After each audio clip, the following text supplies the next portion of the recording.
Hey everybody, my name is Joshua. I'm the lead pastor here at First. And I'm Jordan Clegg, the Director of Worship Arts. We're glad you could join us this morning on Facebook and on live stream.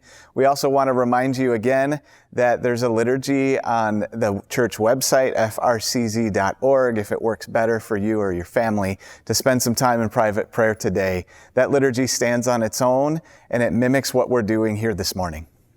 We also want to tell you about a couple of quick things. The biggest one is that we are coming back and creating space to come back for public worship on July 12. We're working out all the details and we're communicating those separately, so there will be lots of information around expectations and how we can do that safely and appropriately, how we can love our neighbor and protect the least of these as we go about it. But generally, we wanted to remind you that that's happening next week, and we also wanted to encourage you how we'd like you to engage about it or think about choosing to engage. If being at home and worshiping in that context has worked well for you, we really want to encourage you to continue doing that.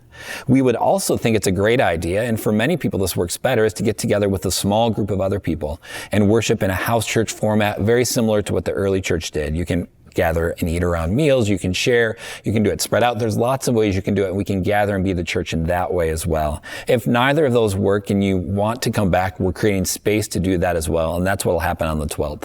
It won't be like a typical service. It'll feel a similar format to this, but it'll be meaningful, and it'll be good, but it'll also be different because we need to make it different, again, because we want to love our neighbor and protect the least of these in the midst of a global pandemic. So that's coming. There's lots of information about it. If you have any questions, you can get a hold of the church office and we'll answer those as we go in the run up to this.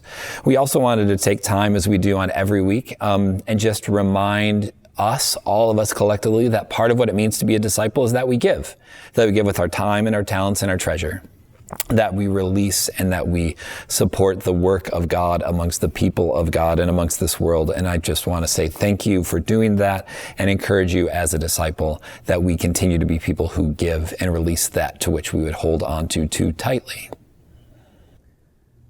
Friends, God invites us into worship with these words today.